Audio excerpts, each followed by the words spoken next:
Salam, hörmətli abituriyentlər. Xoş gördük sizləri. Bildiyiniz kimi bu günlərim 23 may 2026-cı il tarixidir və sabahlarım, yəni 24 may 2026-cı il tarixində 11-ci siniflərimizin blok imtahanı keçiriləcək. İndidən hər bir şagirdimizə uğurlar arzulayırıq. Ümid edirəm ki, bu video sizlər üçün faydalı olar və bununla bağlı biz qısa məlumatlar verməyə çalışacağıq. Təbii ki, bütün bölmələri keçib bitirə bilmərik. Burada önəmli olan bölmələrdən biri, qəbula da hər il düşdüyü, deməli, bölmələrdən biri Azərbaycan Respublikasının iqtisadi rayonları bölməsidir. Amma biz burada həm iqtisadi rayonlar, həm fiziki coğrafi rayonlar haqqında məlumat verməyə çalışacağıq. Ümid edirəm ki, faydalı olar. Diqqətlə qulaq asın və qeydlərinizi apara bilərsiniz. Hər kəsə indidən uğurlar. Keçək çox uzatmadan Azərbaycan Respublikasının iqtisadi rayonları haqqında məlumat verək. Əvvəlcə burada danışaq Quba-Xaçmaz iqtisadi rayonu haqqında. Quba-Xaçmaz iqtisadi rayonunun inzibati rayonları Xaçmaz, Quba, Qusar, Şabran və Siyəzən rayonlarından ibarətdir.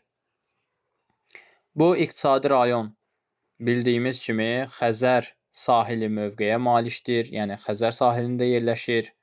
Həm Xaçmaz, həm Şabran, həm Siyəzən rayonları Xəzərlə sərhəddinin olduğunu görə bilərsiniz. Həmçinin burada Quba-Xaçmaz iqtisadi rayonu bir xarici ölkə ilə sərhəddə malikdir. Qusar və Xaçmaz inzibati rayonları vasitəsilə Rusiya ilə sərhəd təşkil etdiyini görə bilərsiniz. Burada deməli xarici ölkə ilə sərhəd keçid, gömrük keçid məntəqəmiz fəaliyyət göstərir. Xaçmaz rayonunda müvafiq olaraq Yalama, Qusar rayonunda isə Samur gömrük keçid məntəqəsi fəaliyyət göstərməkdədir. Biz bu iqtisadi rayonun daxilində filiz faydalı qazıntılar çox qeyd etməsək də, amma yanar faydalı və qeyri-filiz faydalı qazıntıların çox olduğunu vurğulaya bilərik. Bu iqtisadi rayonun sahəsi 696.000 kvadrat kilometrdir. Əhalisi isə təqribən 560.000 nəfərə yaxın əhali təşkil etməkdədir. Bu iqtisadi rayonun ictimai-coğrafi mövqeyi çox əlverişlidir. Səbəb isə əlbəttə ki, magistral yolların və Bakıya yaxınlıq, mərkəzi hissələrə yaxın olmasıdır. Burada biz həmçinin meşə ehtiyatlarını da qeyd etməliyik. Burada meşə ehtiyatları təqribən ərazinin 10%-ə qədərini əhatə etməkdədir. Burada eyni zamanda həm mineral bulaqlar da, həm kurort istirahət zonalarda fəaliyyət göstərməkdədir. Kənd təsərrüfatında da fərqlənən regionlarımızdan biridir. Burada biz qeyd edə bilərik ki, həm tumlu meyvəçilik, gec yetişən meyvəçilik olaraq da bu iqtisadi rayonumuz tanınmaqdadır. Həmçinin tərəvəzçilik də əlbəttə ki, burada ixtisaslaşıb. Burada biz qeyd edə bilərik kənd təsərrüfatı məhsullarından kartofu dağlıq ərazidə, xüsusilə Qusar ərazisində əkilməkdədir. Dağətəyi ərazilərdə isə, daha doğrusu düzən ərazilərdə isə Şabran rayonu ərazisində üzüm əkildiyini görə bilərsiniz. Bundan başqa həm südlü ətli maldarlıq, həm də qoyunçuluq üçün mərkəz hesab olunan yerlərdən biridir Quba-Xaçmaz iqtisadi rayonumuz. Burada bilirsiniz ki, Siyəzən ərazisində Siyəzən broiler quşçuluq fabriki fəaliyyət göstərməkdədir. Bunun haqqında da geniş məlumat verə bilərik. Yəni, magistral yolların yaxınlığında yerləşdirilməsi və Bakıya yaxın olması bilirsiniz ki, deməli, istehlaka meyl edən sahələrdən biri olduğu üçün bu ərazinin yerləşdirilməsi, yəni nəqliyyat yollarının yaxınlığında və mərkəzə yaxın ərazidə, şəhər ətrafı ərazidə yerləşdirilməsi nəzərdə tutulmuşdur. Daha sonra biz burada qeyd edə bilərik, deməli, taxıl əkinlərini. Taxıl əkinləri burada xüsusən Xaçmaz rayonu Xaçmaz inzibati rayon ərazisində əkilməkdədir. Süd məhsulları həm Şabran, həm Quba ərazisində mövcuddur. Siyəzəndə biz faydalı qazıntılardan xüsusilə neft qazı indi qeyd edəcəyik. Fiziki coğrafi rayonlar haqqında məlumat verəndə qeyd edəcəyik. Və biz burada iqtisadi baxımdan baxsaq, biz burada Quba və Xaçmazda modul tipli işıq elektrik stansiyalarını mütləq şəkildə bilməliyik və tanımalıyıq. Quba Xaçmaz şəhərləri isə burada ən böyük iki şəhər kimi tanınan ərazilərimiz hesab olunmaqdadır.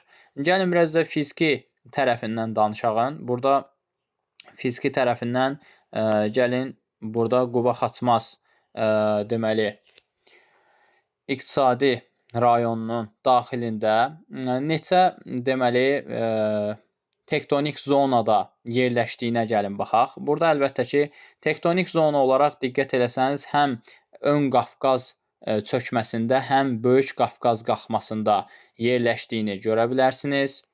Daha sonra burada sizin bilməli olduğunuz məsələlərdən digəri də burada yayılmış süxurlardır. Əlbəttə ki, Xəzər sahili mövqeyə malik olması bu ərazidə olan deməli 4-cü dövr çay və dəniz çöküntülərinin çox olmasından xəbər verir. Əlbəttə harda yayılmışdır? Şollar düzü və Samur dəvəsi ovalığının olduğu ərazilərdə kifayət qədər biz bu 4-cü dövr çay dəniz çöküntülərini görə bilərik. Burada daha sonra biz burada olan süxurlardan bilirik ki, Böyük Qafqaz dağlarının bir hissəsi bu əraziyə düşdüyü üçün biz buranın yüksək dağlıq ərazilərində qeyd edirdik ki, Mezozoy erasının Yura dövrünün süxurlarını görməkdəyik. Orta dağlıq ərazilərində isə Təbaşir dövrünün süxurlarını görə bilərik. Eyni zamanda Böyük Qafqazın şimal-şərq yamacı olan təqribən Quba və Qusar rayonlarının ərazisinə düşən Qusar mayili düzənliyində isə biz burada Kaynozoyun neogen yaşlı süxurlarını da mütləq bilməli və tanımalıyıq. Burada olan süxurları bilmək nəyə görə vacibdir? Çünki bu ərazilərdə olan süxurları əgər bilsəniz, görə bilərsiniz ki, bu ərazidə də çökmə süxurların əslində üstünlük təşkil etdiyini və dağlıq relyefə malik olduğu üçün meylliliyin yüksək olduğunu və çökmə süxurlarının da çoxluğundan dolayı sürüşmə hadisələrinin çox olduğu iqtisadi rayonlardan biri hesab olunur. Bundan əlavə süxurlardan bir şey də diqqətinizə çatdırım ki, süxurlardan buradan vulkanogen çökmə süxurlar bu ərazilərdə mövcud deyil, yəni qeyd etmirik. Abituriyentlər xüsusilə buna diqqət eləsinlər. Bu olimpiada suallarında bəzən qeyd olunur. Varmış kimi qeyd olunur, yəni var deyə qeyd olunur. Sadəcə abituriyentlərə bu düşməyəcək. Yəni Böyük Qafqaz ərazisində, Böyük Qafqaz tektonik qalxmasında biz ümumiyyətcə vulkanogen çökmə süxurları adını qeyd etmirik. Sadəcə biz vulkanogen çökmə süxurları Qarabağ vulkanik yaylasında və deməli qeyd edirik 4-cü dövrün vulkanogen çökmə süxurlarını Qarabağ vulkanik yaylasında, 3-cü dövrün isə Naxçıvanın və deməli Lənkəran, Orta Araz və Lənkəran təbii vilayətlərində qeyd edə bilərik.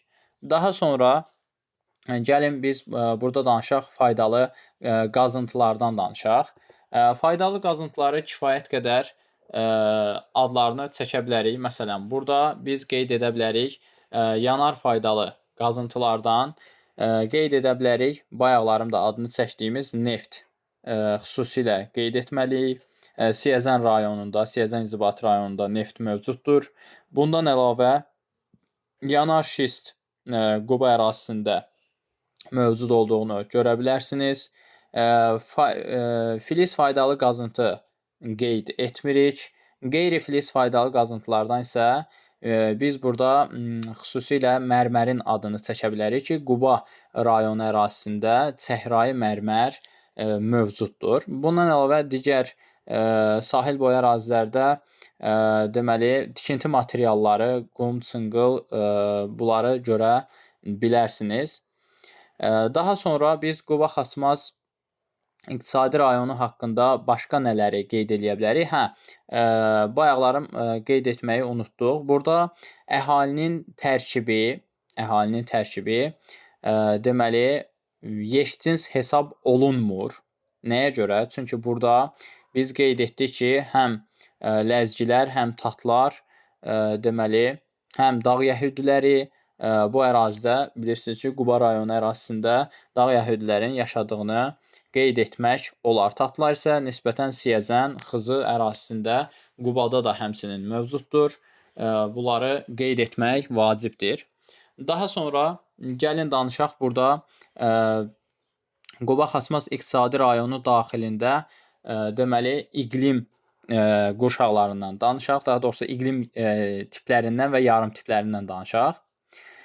Bildiyiniz kimi sahil boyu ərazilərdə yarımsəhra quruçöl iqlimini biz görə bilərik. Xaçmaz, Şabran və Siyəzən rayonları arasında bunu görmək mümkündür. Nisbətən Orta Dağlığa doğru qalxdıqca biz bu ərazidə görəcəyik yağıntıları bərabər paylanan mülayim isti iqlimi. Daha sonra biraz daha yuxarıya, yəni hündürlük olaraq biraz daha yuxarıya doğru qalxsaq, biz burada görəcəyik qışı quraq keçən soyuq iqlimi. Hardadır bu? Əlbəttə ki, bir çay olaraq hər hansı bir çayın mənsəbindən mənbəyinə doğru yadda saxlasanız sizə daha faydalı olar. Məsələn, burada indi çayları qeyd edəcəm. Samur çayı, Qusar çay, Qudyal çay, Qaraçay, Vəlvələ çay, Dəvəçi çay, Şabran çay, Ata çay, Girgə çay bunları qeyd edə bilərik və bu çayların hər hansı birinin fərq etməz. Məsələn, burada Vəlvələ çayı götürək və yaxud da Qusar çayı götürək. Görə bilərsiniz, Qusar çayın yəni başladığı inzibati rayon əlbəttə ki, Qusar inzibati rayonudur və Qusar və Xaçmaz rayonlarının ərazisindən keçərək Xəzər dənizinə tökülür. Burada mənsəbdən mənbəyə doğru biz Qusar çayın mənsəbindən mənbəyinə doğru iqlim qurşaqlarını sıralasaq, mənsəbdə deməli olacaq Xaçmaz rayonu daxilində yarımsəhra quruçöl iqliminin qışı mülayim keçən yarım tipini görə bilərsiniz. Biraz Orta Dağlığa doğru qalxdıqca burada yağıntıları bərabər paylanan mülayim isti iqlimi görmək mümkündür. Daha yuxarıda, yəni Qusar mayili düzənliyindən daha hündür dağlığa doğru, yəni yan silsiləyə doğru qalxdıqca siz burada qışı quraq keçən soyuq iqlimi və ən nəhayət yan silsilədə də siz görəcəksiniz dağ tundra deməli iqlimini görmək mümkündür. Həmçinin burada biz qeyd edək, deməli mineral bulaqları. Mineral bulaqları keçməzdən əvvəl bir şey də deməli xatırladım ki, bu bayaqlarım adlarını sadaladığımız bütün çayların demək olar ki, əksəriyyətinin daxilində olan çayların əksəriyyətinin qidalanma rejimləri qar və buzlaq suları ilə qidalandığını qeyd etmək lazımdır. Burada Girgil çay və Ata çayı istisna olaraq Orta Dağlıqdan başladığına görə biz yağış suları ilə qidalandığını deyə bilərik. Bu belə. Daha sonra gəlin biz burada olan mineral bulaqlardan danışaq. Bu iqtisadi rayon daxilində hansı mineral bulaqlar mövcuddur? Əlbəttə ki, burada olan mineral bulaqlar deməli Quba rayonu ərazisində Cimi, Xaşı, Xaltan mineral bulaqlarını, Şabran rayonunda isə Qalaltı mineral bulağını mütləq şəkildə tanımalıyıq. Daha sonra biz mineral bulaqlardan mineral bulaqlar isə hansı tektonik zonaya daxildir? Bu ümumiyyətcə yadınızda qalsın. Həm Böyük Qafqazda, həm Kiçik Qafqazda istənilən ərazilərdə, istər cənub bölgəsində, istər Naxçıvan ərazisində bu hər zaman belədir. Mineral bulaqlar yadda saxlayın qalxma zonalarına aid hesab olunur. Bu zaman qırılma zonalarında yeraltı suların, mineral bulaqların səthə çıxdığını görə bilərsiniz. Bu da belə. Daha sonra sürüşmə hadisələrini yaradan səbəblərdən biri də burada dedik ki, çökmə süxurların çox olmasıdır. Həmin çökmə süxurlardan da başlıca təşkil edir əhəngdaşı və dolomitin burada çox olması ilə bağlıdır. Əhəngdaşı süxurlarının xüsusilə çox olmasını vurğulamaq lazımdır.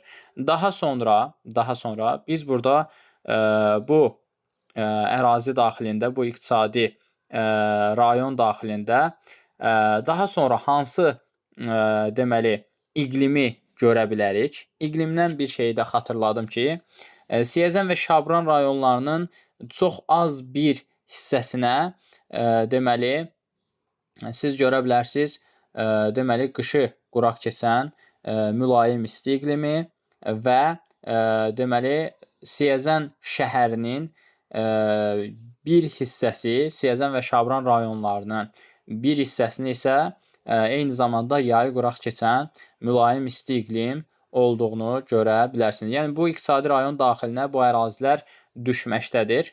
Daha sonra biz burada qeyd edə bilərik, burada olan deməli Quba şəhərinin bilməli olduğumuz yağıntı miqdarıdır. Quba şəhərinin yağıntı miqdarı siz bilməlisiniz ki, yağıntıları bərabər paylanan mülayim isti iqlim daxilinə düşdüyü üçün burada Quba şəhərinin yağıntı miqdarı siz görəcəksiniz iqlim diaqramlarında 571 mm olaraq göstərilir. Əlbəttə ki, yarımsəhra quru-çöl iqlimində daha aşağıdır bu, 200-400 civarındadır. Yüksək dağlığa doğru əlbəttə ki, artdığını deyə bilərik. Daha sonra gələk burada olan, deməli bu iqtisadi rayon daxilində olan göllər haqqında danışaq. Bu iqtisadi rayon daxilində olan əsas bir ədəd gölümüz var. O da məşhur Ağcibirçala adlanan gölümüzdür. Şabran rayonu ərazisində yerləşir. Qaradəhnə çayı başlayır bu deməli laqun mənşəli gölümüzdən. Laqun mənşəli göldə, sahil mənşəli göldə deyirlər buna. Hətta dünyada bunun analoqu olan Venezuelada Maracaibo gölünü də misal göstərə bilərik. Yəni bununla eyni situasiyada yerləşdiyini görə bilərsiniz. Bu da belə. Gəlin danışaq bu ərazidə olan, bu iqtisadi rayon daxilində olan dağlar, yəni relyef haqqında danışaq, dağlar və düzənlik ərazilərdən danışaq. Bu iqtisadi rayon daxilində əlbəttə ki, Baş Qafqaz dağlarının bir hissəsi, həmçinin yan silsilə, Sudur silsiləsi, Qusar maili düzənliyi, daha sonra siz burada görə bilərsiniz, Samur dəvəçi ovalığı və Şollar düzünü də görmək mümkündür. Bu ərazilərdə hündür dağlıq ərazilərindən yan silsilədə qeyd edə bilərik. Qusar rayonu, Qusar inzibati rayonu ərazisində yerləşən, deməli, yan silsilənin də ən hündür zirvəsi olan Şahdağ zirvəsini qeyd edə bilərik. Hündürlüyü 4243 metrə bərabərdir. Orada eyni zamanda Yarı dağ da var idi və hündürlüyü də 4116 metrə bərabərdir. Burada Bazarcı zirvəsi isə Qəbələ və Qusar rayonlarının təxminən sərhədinə düşür. 4466 metrdə Azərbaycan Respublikasının ən hündür zirvəsi olaraq bilinməkdədir.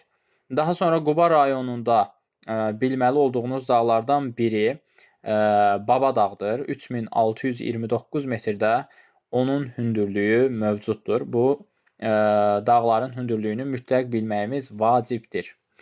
Düzən ərazilərdə diqqətinizi çəkən məqamlardan biri olmalıdır nə? Şollar düzündə siz görəcəksiniz, bu ərazidə Şollar düzündə deməli nə mövcuddur? Şollar düzünü qeyd etməzdən əvvəl, burada əlbəttə görürsünüz ki, 4000 metrdən yuxarı dağlar mövcuddur. Bilirsiniz ki, Azərbaycanda demək olar ki, əksər yerdə qar xəttinin hündürlüyü 3900 metrdən yuxarıdır və burada 4000-dən yuxarı dağlar varsa, yəni qar xəttindən hündürdə yerləşən dağlarımız mövcuddur. Aydındır? Yəni burada biz 3900 metrdən yuxarıda dağ görürüksə, relyef vahidi görürüksə, deməli burada eyni zamanda nə mövcuddur? Nival, landşaft mövcuddur. Landşaftlara diqqət eləsək, burada Quba-Xaçmaz deməli iqtisadi rayonu daxilində hansı landşaftlar mövcuddur? Əlbəttə ki, yarım səhra, quru çöl landşaftını qeyd edə bilərik. Daha sonra dağ çölləri, daha sonra biz burada qeyd edə bilərik. Burada dağ çölləri o qədər geniş yayılmayıb, amma biz quru çöllərin üzərində yerləşən dağ meşə landşaftını xüsusilə bu ərazi üçün qeyd etməliyik. Dağ meşə landşaftının üzərində dağ çəmənlikləri, subalp və alp çəmənliklərini əhatə edir. Bilirsiniz ki, subalp və alp çəmənlikləri 1800 metrdən 3000 metrə qədər ərazini əhatə edir. Yəni 1800-2600 metr aralığı subalp çəmənliyi, 2600-3000 aralığı isə alp xalıları adlanan, yəni xırda alçaq boylu otlardan ibarət alp çəmənlikləri mövcuddur və yayılmışdır bu ərazilərdə. Onu da bilmək lazımdır ki, bu ərazidə deməli, bu ərazidən biçənək kimi, həmçə arıçılıqda istifadə olunan ərazilərdir bu ərazilər. Daha sonra yüksək dağlıqda isə subnival və nival landşaftı görməyiniz mümkündür. Bu da belə. Daha sonra gələk bu Quba Xasmaz iqtisadi rayonu daxilində danışaq. Deməli, bayaqlarım qeyd etməyə çalışdım. Sadəcə dağlar mövzusuna keçid elədik. İntrazonal landşaft mövcuddur bu ərazidə. Yəni landşaftların demək olar ki, hamısını görməyimiz mümkündür. Nəyə görə intrazonal landşaft var və hansı ərazidə yayılıb? Əlbəttə ki, burada Xaçmaz inzibati rayonu ərazisinə düşən Şollar düzündə biz intrazonal landşaftı görə bilərik. Səbəbi isə əlbəttə yeraltı suların səthə yaxın yerləşməsidir. Burada biz görəcəyik düzən meşə çəmən landşaftını. Düzən meşələri həmin o Xəzər sahilində yerləşən meşəlik əraziyə aiddir. Səbəbi də oldu yeraltı sular. Bunun kimi eyni analoqda, eyni situasiyada yerləşən deməli bir neçə ərazimiz var. Amma bu iqtisadi rayon daxilində sadəcə Şollar düzündədir. Məsələn, cənub bölgəsində Lənkəran ovalığında qeyd edə bilərik bu eyni situasiyanı, yəni intrazonal landşaftı biz qeyd edərik. Şollar düzü, Lənkəran ovalığı, həmçinin Şəki-Zaqatala iqtisadi rayonunda biz qeyd edəcəyik Qanıq-Əyriçay ərazisində və Kür çayının sahilləri boyunca ərazilərdə biz intrazonal landşaftı, yəni Tuqay meşələrinin yayıldığını görə bilərik Kür boyunca. Bu da belə. Daha sonra gələk bu ərazidə danışaq. Deməli, nədən? Bu ərazidə danışaq qoruqlar və milli parklardan danışaq. Qoruqlar və milli parklar haqqında nələri bilməliyik? Bu ərazidə Yalama Milli Parkı var. Deməli, yerləşir Xaçmaz ərazisində. Bilirsiniz ki, düzən meşə çəmən landşaftı qorunmaqdadır. Həmçinin bu ərazidə biz qeyd etməliyik. Quba ərazisində və Qusar ərazisində ərazilərinə düşən, deməli, Şahdağ Milli Parkını qeyd etməliyik. Burada yenə bizim bilməli olduğumuz məsələlərdən bu ərazidə olan deməli su anbarıdır. Əsas bu ərazidə yerləşən su anbarı Taxtakörpü su anbarıdır. Orta səviyyəli hesab olunan su anbarlarından biridir. Həmçinin burada deməli orta ölçülü olmasına baxmayaraq kifayət qədər ərazini deməli elektrikə olan təminatını ödəməkdən ötürü nəzərdə tutulmuşdur. Bu ərazidə biz qeyd etməliyik daha sonra su kanallarını. Azərbaycanın ən deməli uzun su kanalı Samur Abşeron su kanalı bu iqtisadi rayon daxilindən keçir.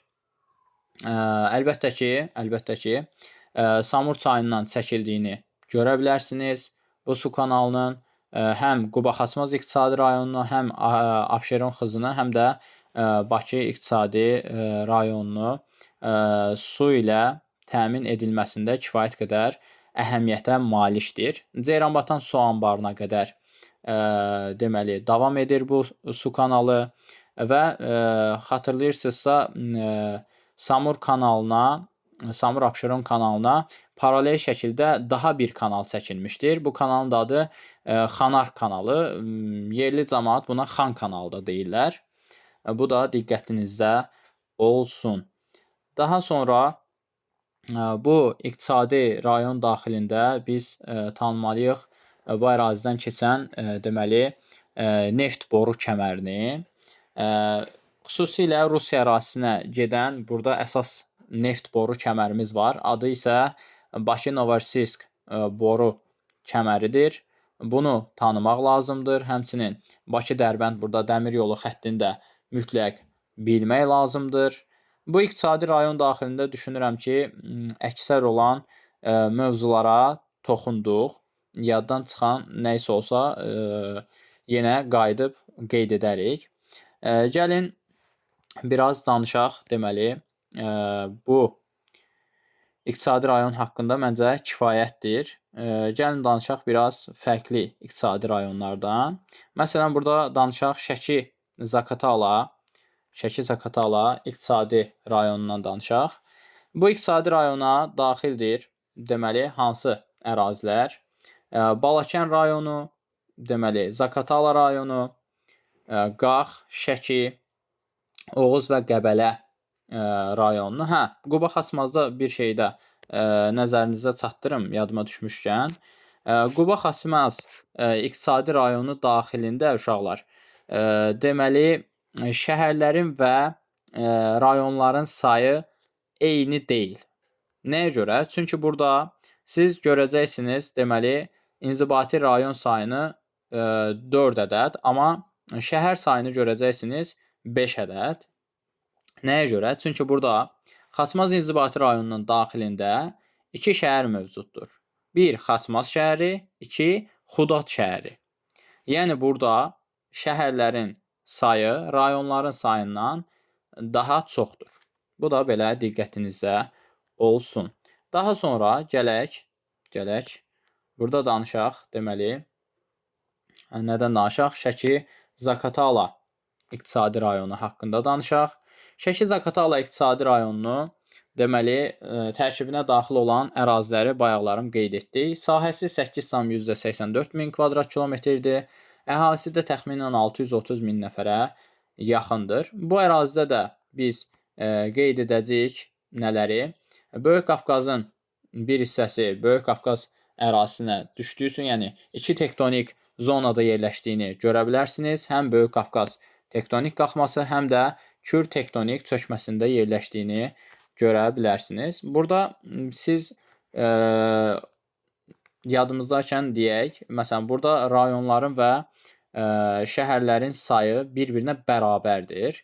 6 şəhər və 6 inzibati rayon fəaliyyət göstərir. Aydındırmı? Bu da belə. Daha sonra gələk burada danışaq Şəki-Zaqatala ərazisində xarici ölkə ilə sərhəd mövqelərinə baxaq. Burada xarici ölkə ilə sərhəd mövqeyinə diqqət eləsəniz, burada həm Rusiya ilə, həm də deməli Gürcüstanla sərhəd mövqeyə malik olduğunu görə bilərsiniz. Yəni iki xarici ölkə ilə həm sərhəddir.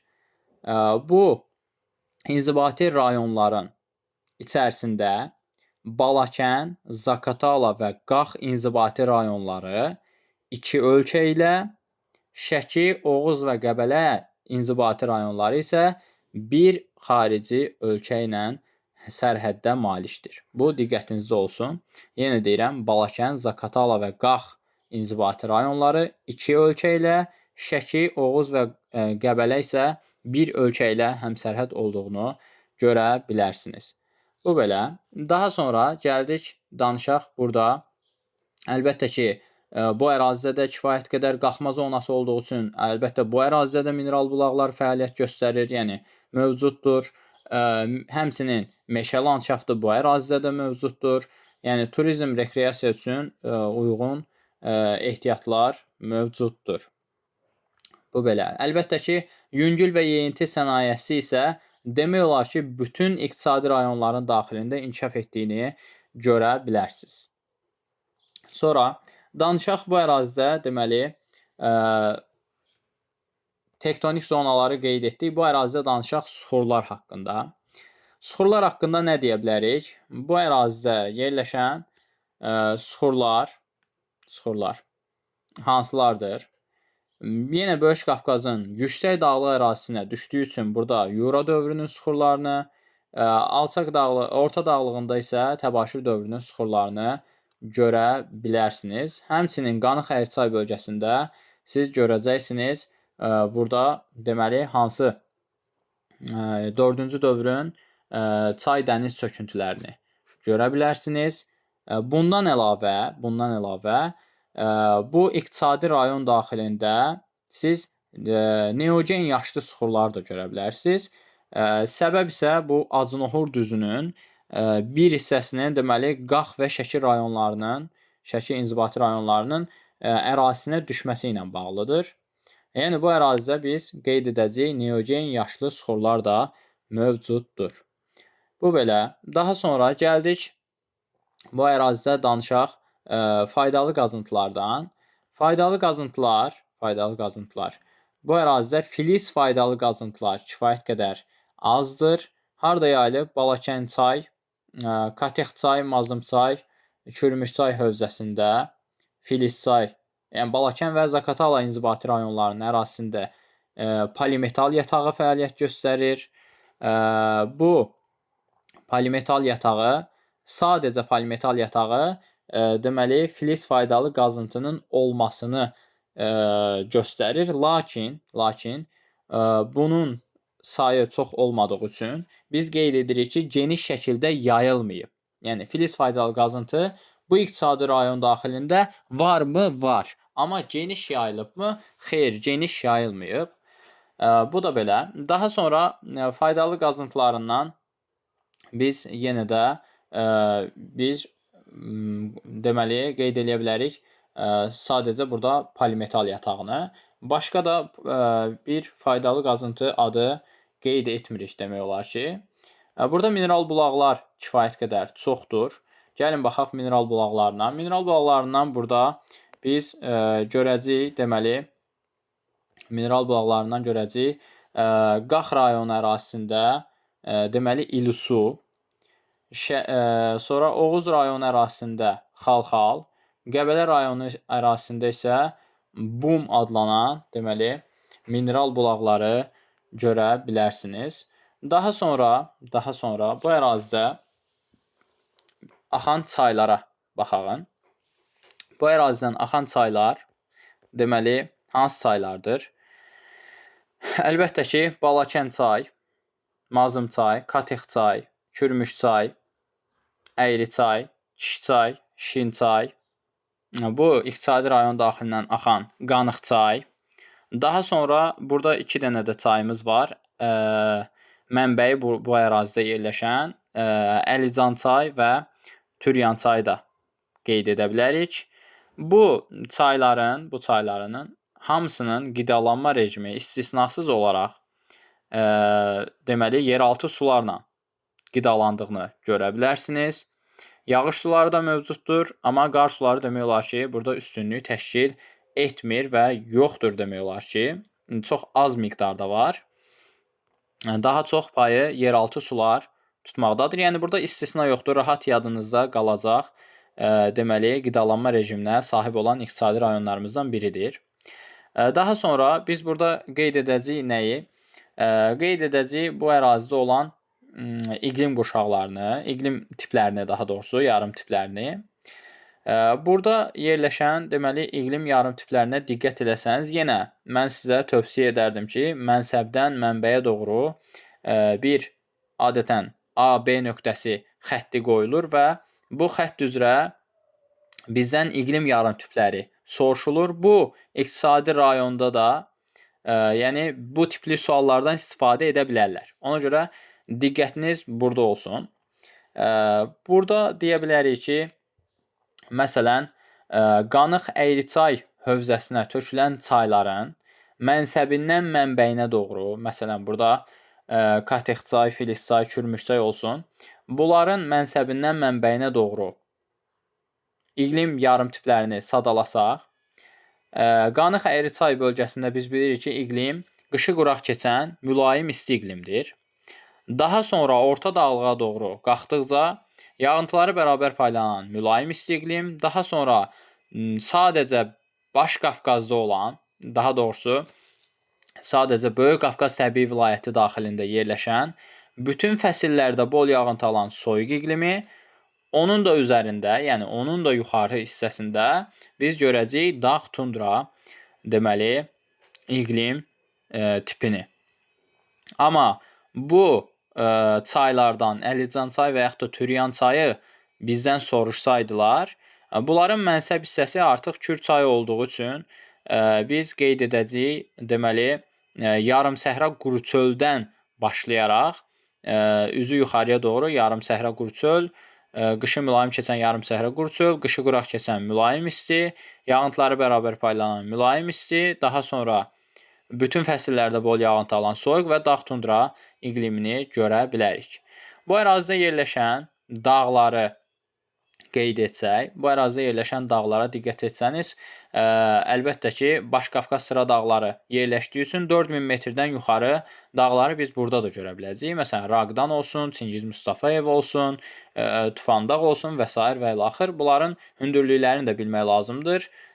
Deməli, Raqdan 4020, Tufandaq 4191 metr və Çingiz Mustafayev 4063 metrə bərabər olduğunu yəqin ki, hamımız bilirik. Daha sonra, yəni burada 4000-dən yuxarı dağların olması burada nival landşaftın mövcud olmasını göstərir. Yəni landşaftlara diqqət eləsək, eynən Quba-Xasmaz iqtisadi rayonundakı landşaftları biz burada da görəcəyik.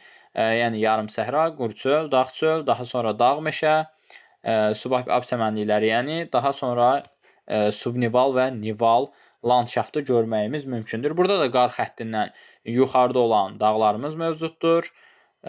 Daha sonra bu ərazinin çaylarını bayaqlarım qeyd etdik. İndi gəlin burada danışaq bu iqtisadi rayonun göllərindən danışaq.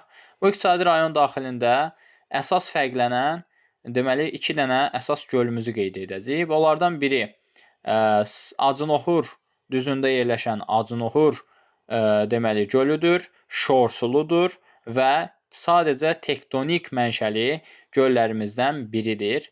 Şəki və Qax inzibati rayonlarının sərhədinə düşdüyünü görə bilərsiniz.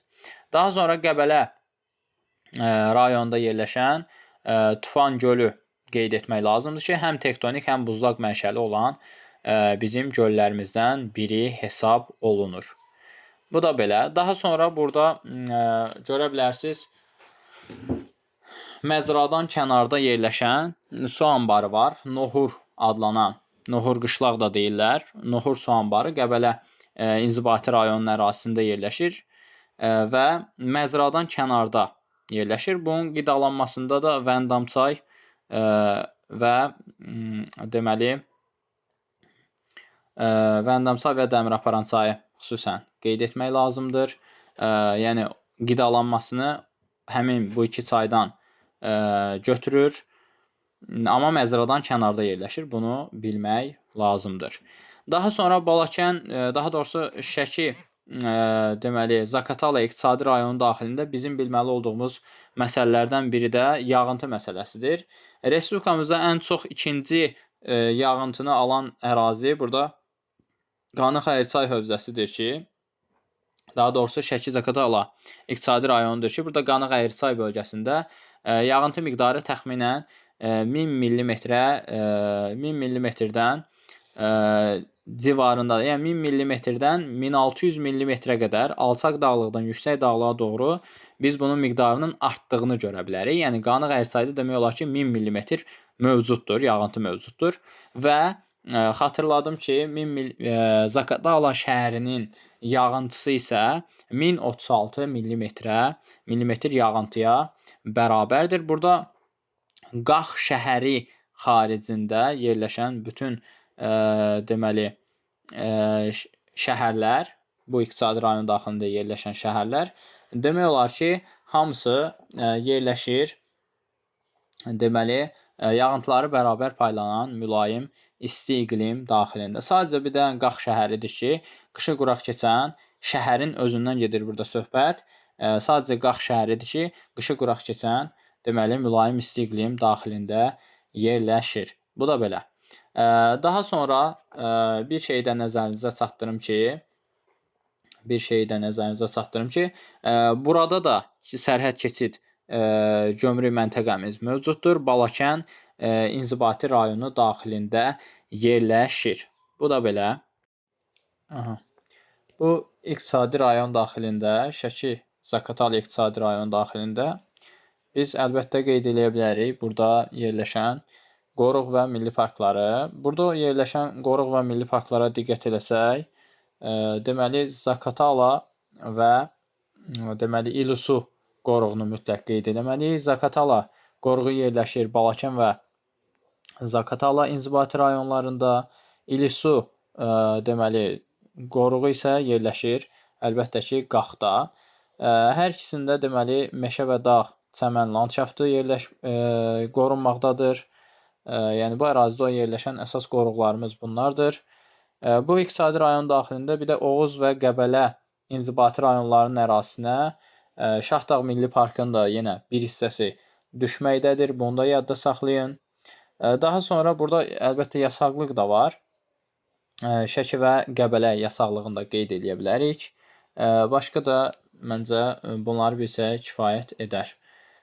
Bu iqtisadi rayon daxilində nələri qeyd etməliyik? Əlbəttə ki, modul tipli İES burada da mövcuddur. Yəni burada Şəki Respublika tabeli həm şəhərimizdir, həm də modul tipli İES-in yerləşdiyi deməli inzibati rayonların da içərisində fərqlənir bu iqtisadi rayon daxilində. Həmçinin Şəkidə bilirsiniz ki, məşhur ipək kombinatı mövcuddur. Yəni ipəkçiliyə görə fərqlənən regionlarımızdan biri hesab olunur. Burada yəni ipək parçalar kifayət qədər çoxdur. Nə bilim yaylıqlar var, kəlağay var və s. və ilaxır. Həmçinin bu iqtisadi rayon daxilində meyvə, tərəvəz konserva, yəni konservləşdirməyə görə də fərqlənən yerlərimizdən biridir. Bu eyni zamanda Xaçmaz inzibati rayonunda da olan yerlərdən biri idi. Yəni bu iqtisadi rayon daxilində Quba Xaçmaz iqtisadi rayonunda da fərqlənən region var, xüsusilə Xaçmaz inzibati rayonu konservləşdirməyə görə. Daha sonra bu ərazidə əlbəttə ki, rütubət boldur. Bilirik yəqin ki, bu ərazidə yetişdirilən deməli rütubət bol olduğu üçün çay da yetişdirilir burada. Fındıq təmizləmə deməli fındıq təmizləmə zavodu fəaliyyət göstərir. Balakən və Zaqatala rayonları bu barədə fərqlənirlər. Daha sonra tütünçülüyə görə fərqlənən iqtisadi rayonlarımızdan biridir. Həmçinin şərabçılığa görə də fərqlənən deməli iqtisadi rayonlarımızdan biridir. Ümumiyyətcə bizdə üzüm kifayət qədər çox ərazidə əkilən deməli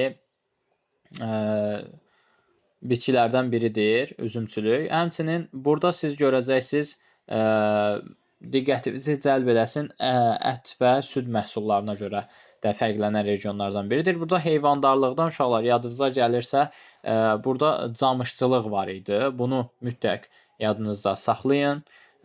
Bu yadınızda qalsın. Daha sonra mineral bulaqlarını bayaqlarım qeyd etdik. Həmçinin burada Zaqatalada yadınıza gəlirsə Qızılgülə görə, Xınagülünə görə fərqlənən regionlardan biri hesab olunur. Bu zona həm də iqtisadi zona elə iqtisadi zonalardandır ki, rütubətin bol olmasına görə həm də çəlti əkilir. Yəni bir növ bəzi xüsusiyyətləri Lənkəran Lənkəran iqtisadi rayonunu xatırladır. Yəni bir çox şey bənzəyir əslində. Daha sonra burada qoyunçuluğun inkişafı da kifayət qədər yaxşı vəziyyətdədir deyə bilərik. Həm yay, həm də qış otlaqları olması buna geniş imkanlar yaradır. Daha sonra siz görəcəksiniz burada avtomobil yolları və dəmir yollarına diqqət eləsəniz, buradan deməli bu ərazidən keçən kifayət qədər dəmir yolu və avtomobil yollarının olduğunu görə bilərsiniz. Xüsusilə Mərkəzi Aran iqtisadi rayonu ilə birləşdirən, həmçinin Dağlıq Şirvan iqtisadi rayonu ilə birləşdirən mühüm avtomobil və dəmir yolları xətlərinin olduğunu görə bilərsiniz.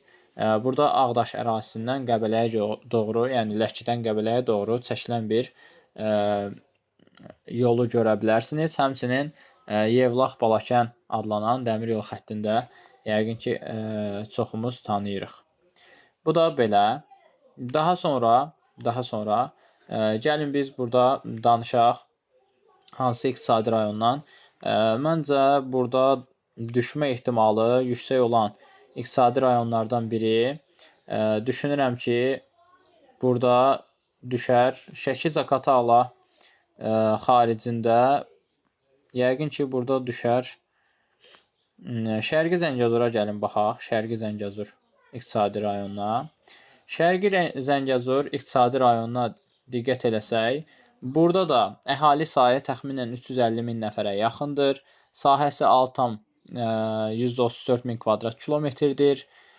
Daxil olduğu rayonları Kəlbəcərdir, Laçındır, Qubadlıdır, Cəbrayıldır və Zəngilan rayonlarıdır. Bu deməli, bir də onu qeyd edim ki, Şəki-Zaqatala iqtisadi rayonu daxilində əhalinin milli tərkibi yeşcins deyil. Yəni eynən Quba Xaçmazda olduğu kimidir. Burada kimlər yaşayır? Əlbəttə ki, burada yaşayır Saxurlar, Avarlar, Gürcülər, Udilər. Udilər yaşayır Qəbələnin Nic kəndi ərazisində yaşayırlar. Avarlar, Saxurlar isə daha çox yaşayırlar Balakən, Zaqatala, Qax bölgəsində daha üstünlük təşkil elədiyini görə bilərsiniz. Hətta burada Rutul deyə bir millət var. Onlar da Şəki ərazisində məskunlaşıblar, Rutullar. Deməli, Rutul adlanan ərazi mövcuddur Dağıstan ərazisində, yəni Dağıstan Muxtar Respublikasında. Burada yəqin ki, o şəhərin milləti ilə bağlı olan bir məsələdir. Yəni Şəkidə Rutul deyə bir millət də mövcuddur. Bu da belə. Daha sonra Şərqi Zəngəzura baxsaq, Şərqi Zəngəzur tərkibinə aid olan rayonları qeyd elədik. Kəlbəcərdir, Laçındır, Qubadlıdır, Cəbrayıl və Zəngilandır. Yəni burada biz 5 iqtisadi rayon və 5 deməli şəhər görəcəyik. Yəni rayon və şəhər sayı bir-birinə bərabərdir. Həmçinin bu ərazidə yerləşən ərazi kifayət qədər dağlı olduğunu yəqin ki, bilirsiniz. Bu ərazidə deməli 2 ölkə ilə həmsərhəd olduğunu da görə bilirsiniz. Burada həm Ermənistan, həm də deməli İran İslam Respublikası ilə sərhəd olduğunu görə bilərsiniz bu iqtisadi rayonun. Demək olar ki, bütün inzibati rayonların hamısı bir xarici ölkə ilə həmsərhəd olduğu halda sadəcə Zəngilan inzibati rayonudur ki, həm İran, həm də Ermənistan ərazisi ilə deməli sərhəddə malikdir. Daha sonra Şərqi Zəngəzur deməli ölkənin cənub-qərb hissəsində Araz və Həkər çayları hövzələrində yerləşir. Qarabağ vulkanik yaylası da bu əraziyə düşməkdədir. Ərazidə kifayət qədər qızıl, xromit, civə yataqları və yeraltı sular mövcuddur. Biz gəlin baxaq bunlara bir-bir. Bu ərazidə Kiçik Qafqaz dağlarının düşdüyü ərazidə hansı silsilələr bu iqtisadi rayon daxilinə düşür? Gəlin birinci bunlara baxaq. Bu iqtisadi rayon daxilində deməli yerləşir Murovdağ silsiləsi, Şərqi Göyçə silsiləsi, Qarabağ vulkanik yaylası, Yazı yaylası, sonra Gəyən və İncə düzlərinin deməli bu əraziyə düşdüyünü siz görə bilərsiniz. Həmçinin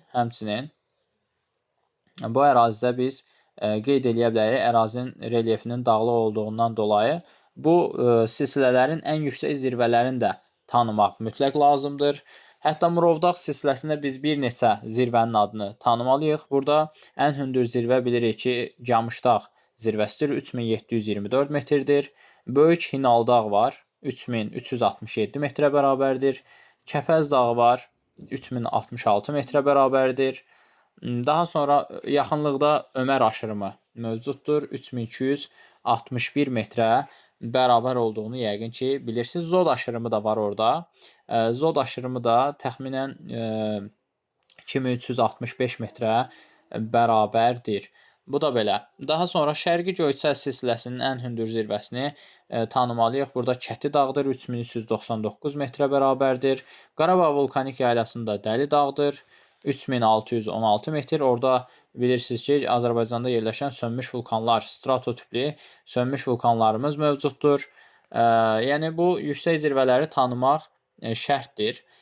Bu iqlim, daha doğrusu bu iqtisadi rayon daxilində yerləşən iqlim qurşaqlarına, iqlim tiplərinə və yarım tiplərinə baxsaq, burada siz görəcəksiniz ki, deməli, yerləşir yarım səhra, qışı mülayim keçən yarım səhra, quru-çöl iqlimi yerləşir. Hansı ərazidə? Əlbəttə Zəngilan və deməli Cəbrayıl rayonları ərazisində yerləşdiyini görə bilərsiniz. Həmçinin Qubadlı rayon ərazisində siz qışı quraq keçən deməli mülayim isti iqlimli, həmçinin Laçın və Kəlbəcər rayonlarında isə deməli görəcəksiniz qışı quraq keçən soyuq və dağ tundra iqlimini. Bəli, dağ tundra iqlimi burada deməli Qarabağ vulkanik yaylasında və Murovdağ silsiləsindədir. Baxın, bunu qarışdırmayın. Hündürlüyü Nival landşaftla bəzən şagirdlər Nival landşaftla dağ tundra iqlimini qarışdırırlar. Dağ tundra iqlimi yerləşir 2700 metrdən yüksəkdə. Lakin Nival landşaftı isə yerləşir 3900 metrdən yuxarıda. İndi gəlin baxaq. Şərqi Zəngəzur iqtisadi rayonu daxilində 3900 metrdən yuxarı dağ varmı? Əlbəttə ki, xeyr. Zirvə yoxdur burada. Ən hündürü Camış dağdır, Murovdağda yerləşən. Onun da hündürlüyü 3724 metrdir. Yəni burada biz nival yox, subnival landşaftı görəcəyik. Amma 2700-dən yuxarı olduğu üçün biz burada həmçinin dağ tundra iqlimini görməkdə olacağıq. Bu da belə. Daha sonra faydalı qazıntılara diqqət eləsək, faydalı qazıntılarda burada Şərqi Zəngəzur iqtisadi rayonu daxilində yerləşir. Deməli, qızıl yataqları. Qızıl yataqları burada siz görəcəksiniz, deməli, Kəlbəcərdə və Zəngilan inzibati rayonlarında görə bilərsiniz. Zəngilanda Vecnəli yatağı var. Kəlbəcərdə isə deməli, Zod və Söyüdlü yataqlarını görə bilərsiniz. Artıq Qızılbulağı buradan çıxarıblar. Ağdərə inzibati rayonuna düşür. Yəni biz bunu qeyd etməyəcəyik. Bu da belə. Daha sonra gəldik xromit yataqlarına. Burada yerləşən xromit yataqlarına baxsaz, həm Kəlbəcər, həm də deməli harda Laçın ərazisində yerləşdiyini görə bilərsiniz. Yataqların adları müvafiq olaraq Göydərə və deməli İpək yataqlarıdır ki, Göydərə yerləşir Kəlbəcərdə, İpək yerləşir deməli harda? Əlbəttə ki, Laçında. Burada zəngin filiz faydalı qazıntılarla təşkil olunmuşdur bu iqtisadi rayon. Bunu mütləq yadda saxlayın. Əlvan metallurgiya üçün xam mal kifayət qədərdir bu ərazidə. Həmçinin siz burada əlbəttə ki, görəcəksiniz perlit yatağını Keçəldağ ərazisində, yəni Kəlbəcərdə siz perlit yatağını görəcəksiniz. Daha sonra siz burada deməli suxurlarına diqqət eləsəz, Şərqi Zəngəzurun suxurlarına diqqət eləsəz, 4-cü dövr çay dəniz çöküntülərinin olduğunu görə bilərsiniz. Araz çayının sahilləri boyunca. Daha sonra siz burada görəcəksiniz Kiçik Qafqazda, yüksək dağlıqda Yura dövrünün, orta dağlıqda isə yenə Təbaşir dövrünün suxurlarını görə bilərsiniz. Həmçinin burada 4-cü dövrün vulkanik çökmə suxurları yayıldığını da görə bilərsiniz. Əlbəttə Qarabağ vulkanik yaylasında yayıldığını hamınız bilirsiniz. Bu da belə. Daha sonra gəlin mineral bulaqlarına baxaq. Mineral bulaqları hansılardır? Mineral bulaqları burada deməli Kəlbəcərdə isti sunu bilməliyik mütləq şəkildə. Laçında isə Minkənd və Tutqun mineral bulaqlarını tanımaq lazımdır. Bu da belə.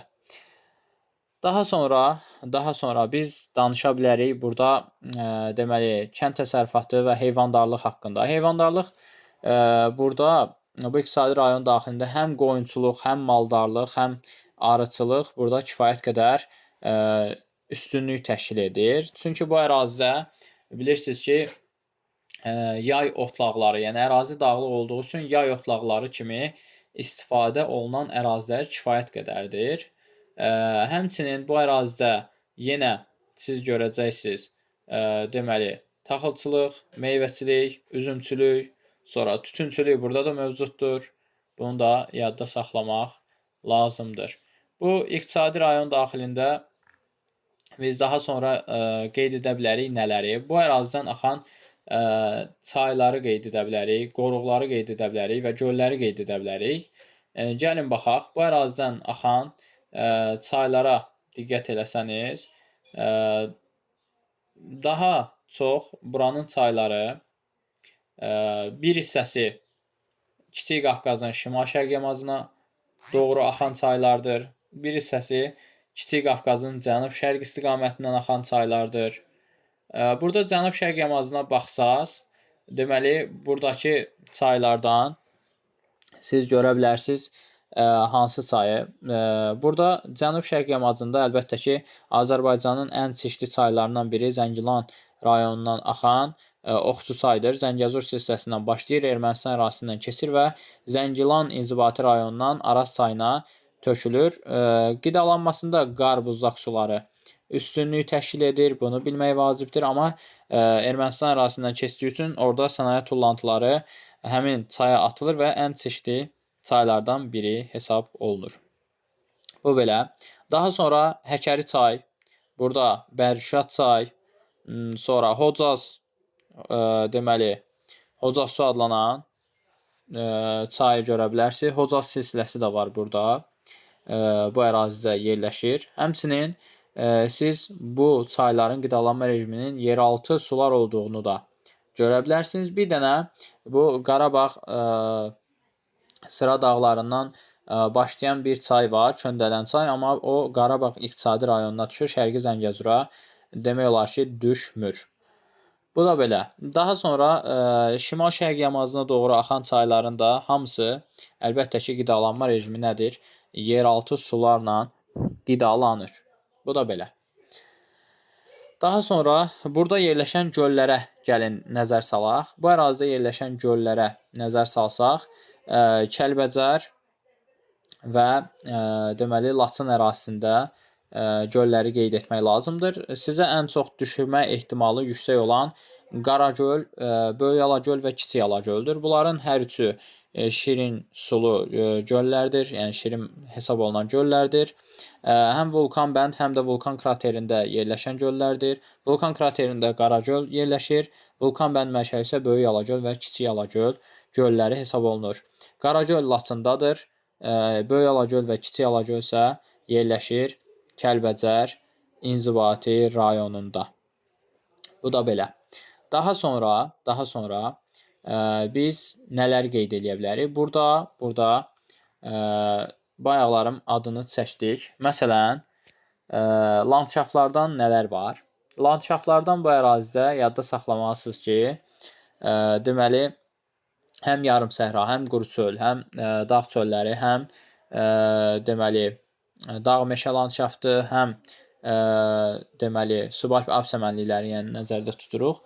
Həm subnival, amma nival landşaft dedik ki, burada mövcud olmaz. Çünki 3900 metrdən yuxarıda olan bir deməli dağımız, zirvəmiz yoxdur bu ərazidə. Burada siz bilməli olduğumuz məsələlərdən biri həmçinin bu deməli iqtisadi rayon daxilində Zəngilan və Cəbrayıl rayonlarının ərazisindən dəmir yolu xəttlərinin keçdiyini görə bilərsiniz. Bakı-Ələt-Culfa dəmir yolu xəttini siz burada görə bilərsiniz. Əvvəllər mövcud idi. Müharibədən, 1-ci Qarabağ müharibəsindən sonra Mehri rayonu ərazisində həmin xətt tamamilə kəsildi və hal-hazırda yenidən Zəngəzur dəhlizi açılmaq üzrədir. Yəni açılmışdır demək olar ki, bu istiqamət üzrə işlər getdiyini görə bilərsiniz. Yəni bu dəmir yolu və avtomobil yolu bərpa olunacaq. Tamamilə bərpa olunacaq. Bu belə. Sonra biz qeyd eləyə bilərik burada Zəngilanın Ağalı kəndini mütləq qeyd etmək lazımdır. Burada Ağalı kənd sinif dəstəklərinə də artıq bu barədə məlumat salınıb. Yəni öz elektriki olan təminatını ödəyən kəndlərdən biridir. Bu Ağıllı kənd proyekti layihəsini özündə birləşdirən deməli kənd hesab olunur Zəngilanın Ağalı kəndi. Həmçinin burada Mincivand Ağbənd istiqamətində çəkilən yolda da bu ərazidən keçdiyini, yəni bu iqtisadi rayon daxilinə düşdüyünü görə bilərsiniz. Yəni Zəngilan iqtisadi rayonun, inzibati rayonu ərazisinə düşür. Bu da belə. Daha sonra biz nələri qeyd edə bilərik? Burada bir də qiymətli daşlardan burada Qubadlı inzibati rayonunda əqiq mövcuddur. Bunu da nəzərinizdə olsun. Belə.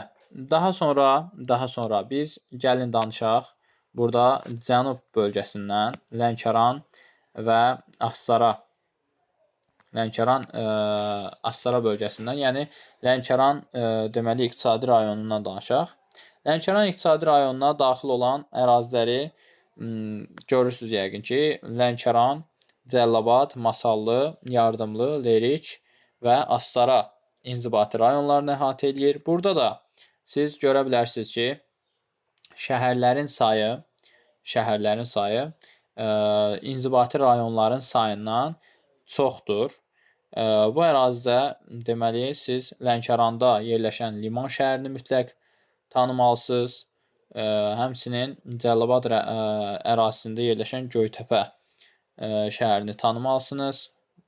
Bu ərazidə yəni şəhərlərin sayı inzibati rayonların sayından çoxdur. Cənub bölgəsi haqqında biz kifayət qədər danışa bilərik. Məsələn, sahəsi demək olar ki, 6000 kvadrat kilometrə bərabərdir. Əhalisi isə, bu iqtisadi rayonun əhalisi isə demək olar ki, 950 min nəfərə yaxındır. Burada xarici ölkə ilə sərhəd olan əraziləri Cəlilabad inzibati rayonu, Yardımlı, Lerik və Astara inzibati rayonlarıdır. Xarici ölkə ilə sərhəddi var. Lənkəran, Masallı və Astara inzibati rayonlarının isə Xəzər dənizinə çıxışının olduğunu görə bilərsiniz. Daha sonra siz burada yerli əhalinin həm Azərbaycanlılar, həm talışlar olduğunu, yəni yeşcins olmadığını da yəqin ki bilirsiniz. Əhalinin təbii artımında fərqlənən regionlardan biri olduğunu da bilirsiniz yəqin ki. Daha sonra burada xarici ölkə ilə keçid gömrük məntəqəsinə malik olan Astara inzibati rayonudur. Bunu tanımaq lazımdır. Daha sonra ictimai coğrafi mövqeyi, burada dəmir yolu xətlərinin keçməsini qeyd edə bilərik. Avtomobil magistral yollarının, məsələn, Bakı-Astara 312 kilometrlik avtomobil yolunu qeyd edə bilərik. Daha sonra Bakı-Ələt-Culfanın qolu olan biz qeyd edə bilərik. Burada Osmanlı-Astara dəmir yolu xəttini qeyd edə bilərik. Xatırladım ki, Osmanlı-Astara Sabirabad rayonu ərazisindən çəkilmişdir. Bu ərazi haqqında kifayət qədər geniş danışmaq olar. Ərazidə doğrudur, filiz faydalı qazıntı qeyd etmirik. Yəni filiz faydalı qazıntı heç bir növünü qeyd etməyəcəyik burada. Burada sadəcə qeyri-filiz faydalı qazıntılar görəcəyik. Həmçinin burada biz meşə landşaftını mütləq qeyd etmək lazımdır. İntrazonal landşaftı bayaqlarım Lənkəran ovalığında qeyd etdik. Daha sonra biz Bu iqtisadi rayon daxilində Lənkəran ovalığında əhalinin sıx məskunlaşdığını deyə bilərik. Daha çox insanlar yadınızda saxlayın, düzən ərazilərdə daha çox yaşadığını yəqin ki, bilirsiniz. Daha sonra burada həm çaya görə, həm süd məhsulları, şərab, həmçinin meyvə-tərəvəzə görə də fərqlənir. Burada meyvəçilikdən sitrus meyvəçiliyi, faraj tərəvəzçiliyi, yəni faraj tez yetişən deməkdir. Tez yetişən tərəvəzçilik mövcuddur və çayçılıq da dedik ki, kifayət qədər ixtisaslaşmış sahələrdən hesab olunur. Üzüm ən çox əkilən yerlərdən biri Cəlilabad ərazisidir. Yəni Cəlilabadda əkilir. Həmçinin xatırladım ki, burada məhsuldarlığına görə, kartofun məhsuldarlığına görə ikinci ən məhsuldar iqtisadi rayonumuz Lənkəran Astaradır. Yəni Lənkəran iqtisadi rayonudur. Daha sonra siz burada bilməlisiniz, əlbəttə ki, rütubət olduğu üçün, ən rütubətli yerimiz olduğu üçün burada yağıntıların miqdarını tanımalısınız. Yəni 1600-1800 civarında ortalama yağıntı düşür. Hətta respublikamıza indiyə qədər yağmış ən çox yağıntı da Lənkəranın Gəgiran kəndinə düşdüyünü bilirsiniz. Yağıntı miqdarı 2767 millimetrə bərabər olmuşdur.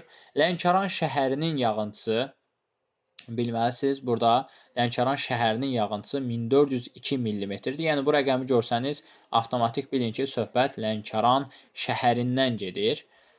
Daha sonra biz bu ərazi üçün qeyd edə bilərik Çəltiyi, Taxılı. Daha sonra Cəlilabad rayonunda həddindən çox əkilən çiyələyi mütləq qeyd etməliyik. Cəlilabad ərazisi üçün xasdır bu. Daha sonra biz balıqçılığı mütləq qeyd etməliyik. Yəni Xəzər sahili olması burada balıqçılığın inkişafına da kifayət qədər dəstək olmuşdur. Bir də biz bu ərazidə qeyd edərik, meyvə-tərəvəz konservləşdirməyə görə də bu ərazinin deməli fərqləndiyini qeyd edə bilərik. Yeraltı sərvətləri demək olar ki, azdır. Nəyə görə azdır? Çünki burada deməli biz faydalı qazıntılardan ümumiyyətlə filiz qeyd etmirik və qeyri-filiz faydalı qazıntılardır burada. Tikinti materiallarıdır, meşə ağac tədarüküdür. Yəni bu deməli bu yöndə inkişaf etmiş iqtisadi rayonlarımızdan biridir. Həmçinin mineral bulaqları varmı? Əlbəttə ki, var. Mineral bulaqlardan və turizm zonaları kimi istifadə olunan ərazilərdən mütləq qeyd etmək lazımdır. Məsələn, burada Xanbulan çayı deməli Xanbulan su anbarını mütləq qeyd etmək lazımdır. Lənkəran çayının üzərində yerləşir və turizm rekreasiya bölgələrindən biri hesab olunur həmin ərazi. Həmçinin meşə landşaftının olması, yəni turizmi cəlb etməyə imkan verir. Həqiqətən də Cənubun deməli təbiəti İsveçrənin yabanı formasına bənzəyir. Mən deyərdim ki, hətta Britaniya ölkələrini, yəni Böyük Britaniya daxilində olan ölkələri də müəyyən qədər xatırladır. Bu da belə. Cənub bölgəsi haqqında nə deyəcəydim? Mineral bulaqları dedik var. Hansı mineral bulaqlar var? Əlbəttə ki, meşə su, qotur su, Ərkivan, Donuzütən, aşağı Ağkörpü, Masallı rayonunda isti su, həmçinin deməli Astara rayonunda da isti su mövcuddur. Amma isti su sizə testlərə düşəndə birinci Kəlbəcər ağlınıza gəlsin. Yəni isti su deyəndə söhbət Kəlbəcərdən gedir. Amma unutmayın ki, bu ərazidə də isti su mövcuddur. Bu da belə. Daha sonra dedik balıqçılıq inkişaf etmişdir. Daha sonra biz burada yayılmış iqlim tiplərinə diqqət eləsək, Lənkəran ovalığında yayılmışdır. Deməli, yay quraq keçən mülayim isti iqlim. Xüsusilə bu iqtisadi rayonun daxilində ən çox ərazi tutan iqlim yarım tipi hesab olunur. Mərkəzi hissələrdə yağıntıları bərabər paylanan mülayim isti iqlimi görə bilirsiniz.